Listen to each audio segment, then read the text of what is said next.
Naruto Storm Connections has finally arrived, and the most important question is this new delivery of the Storm Saga worth it? Will so much waiting be rewarded in the end? Well, after completing virtually everything the game has to offer as a single player experience and testing the online experience for a few good sessions, I have a definitive answer. But this wouldn't be a full review if we gave the answer right away, right? People, get ready because it's time for the Naruto x Boruto Ultimate Ninja Storm Connections review.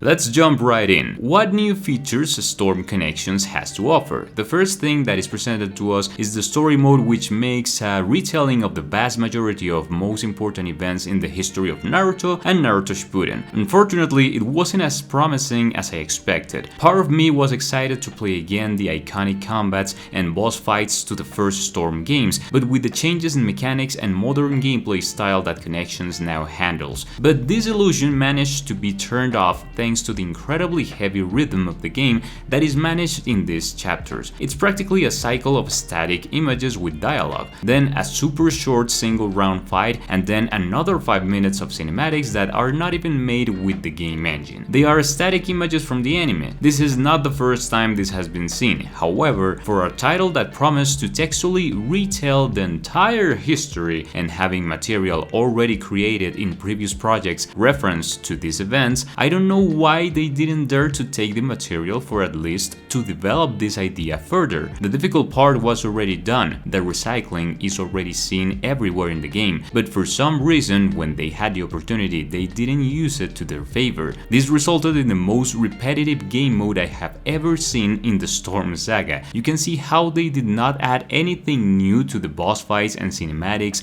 which are worth it from the previous games. It is exactly the same, and this had already been told to us. Okay, but the way in which it was presented was not the correct way at all in my opinion. The most beautiful thing is the image of Naruto seeing himself in the swing. At the end of each chapter you can add a reaction and see how the other players reacted to those chapters, but this simply ends up being irrelevant when the game mode itself is not able to hide how little it was interested in being entertaining. But don't worry, not everything is bad at all. Fortunately, the original story of Boruto created for the game is the opposite. It exceeded my expectations if I'm honest with you. As a whole, this plot starts when, in a way of flash forward, they show us a fierce battle as if it were the 5th Ninja War, in a desolate fighting field. In the distance, Naruto and Sasuke are fighting an intense battle. But why? That's when they place us in the context of things. We are in the village, another day in peace, when a very popular video game starts to call the attention of the protagonist. Every time they play it, they get pretty tired and strange things start to happen, like one of the ninja tool scientists from the village escapes, suddenly an infinite Tsukuyomi appears, marks of collapses appears that probably were generated by a Susanoo, and from there things start to develop into something that makes more sense, trust me. At the beginning, the first missions regarding the interactions of the characters, the combats that we must complete, and all of that feel a little slow, like you've already completed 2 hours in a row playing and you feel that the plot is not advancing. You just go through the same situation over and over, but then it becomes more pleasant. A real tension is generated in how things begin to happen, and the new characters in this original plot play a great role if you ask me. I don't feel them generic, I feel that their motivations and past are justified. You get to understand why they act like they act. Especially Nanashi, she seemed a beautiful character to me that I would like her to be playable at least. Anyway, there are 95% cinematics managed here from the game engine, some more elaborated than others, and the game scheme, which lets you get a little more familiar with the changes, in case you have already played the Storm Saga. Or maybe not, because here we go to the interesting things, the changes in the gameplay.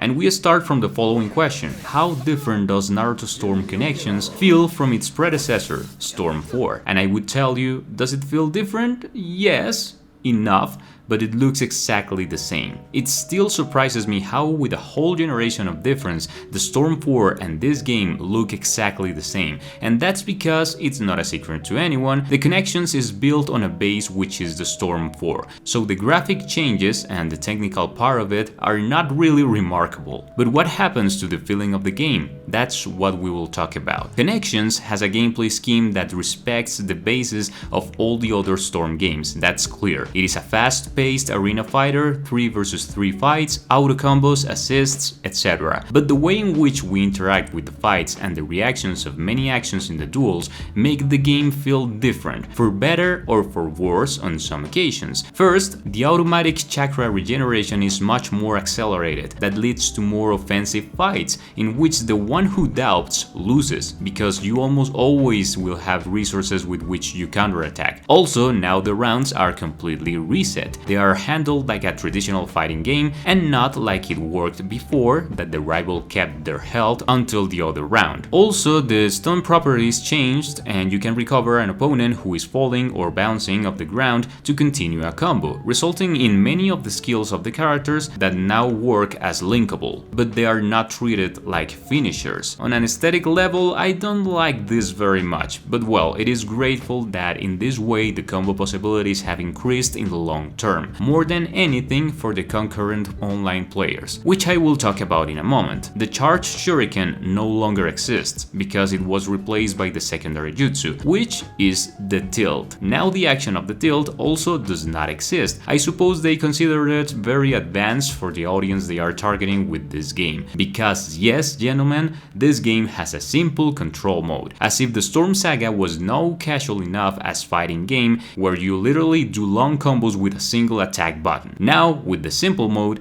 it's ultra casual. By just pressing the attack button, your character will do chakra dash, combo cancelling with a jutsu, continue if you want it, and you can even fit an ultimate if you have enough chakra. It's crazy. This makes the game become even more chaotic, because of course, if you are a person who has never played any Storm and Connection seemed a good opportunity to try it, if you're going to get to play online matches, you're going to be at least difficult to beat with a simple control scheme. Sure, you may not know many of the basics and philosophy of leaving the rival without subs, but don't you worry, the game has you covered, because there are so many things inside this new Storm that makes experienced players get harmful and the new casuals can sweep the floor with whoever they want. The counter no longer spends a chakra bar, it is completely free and also stunts the rival to start a combo. There is damage scaling and this seems great to me, but for the same reason infinite combos are no longer as effective as they were. Now that with these changes all the characters have infinite combos,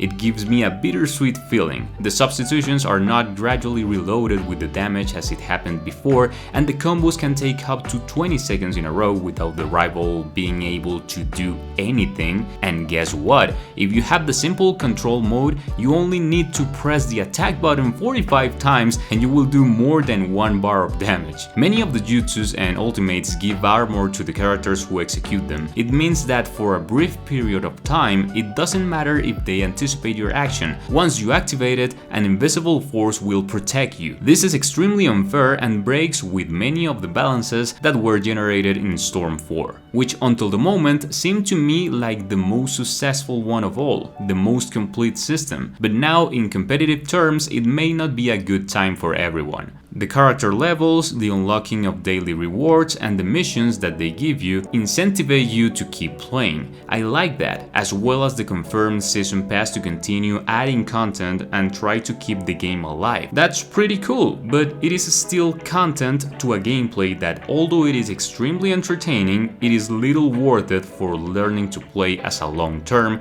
in active online modes. The game added 10 new characters at launch and another 5 which will be added in the first season pass for now. We have interesting characters like Indra, Ashura, Kawaki, or even the members of the Kara organization, faces that we already seen many times in the trailers presented prior to the release of the game. And the truth is that playing with them feels splendid. When these characters like Naruto variant mode or the new Sasuke are on screen, that's when the game really feels fresh. All their moveset colorful and full of amazing flashes with the technical and movement quality that that CC2 does know how to do pretty well. We have many scenarios, the most ever seen so far in fact, but also including many others from previous Storm games. New maps that have never been seen, there are 3 of them. Customization leads to more experimentation to change air over the long-term life of this game. The new team ultimates added are spectacular and details like this are appreciated. In conclusion, if you tell me,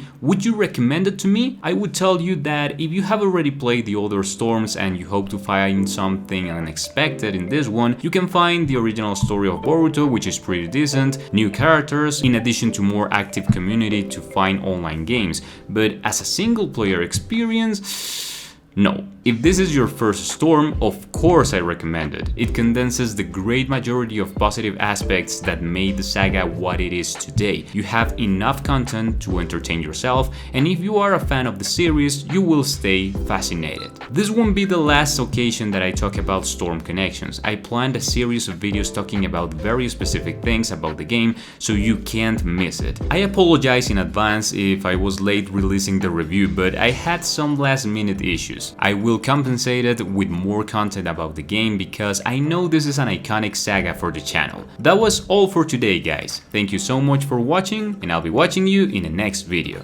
Take care and see ya.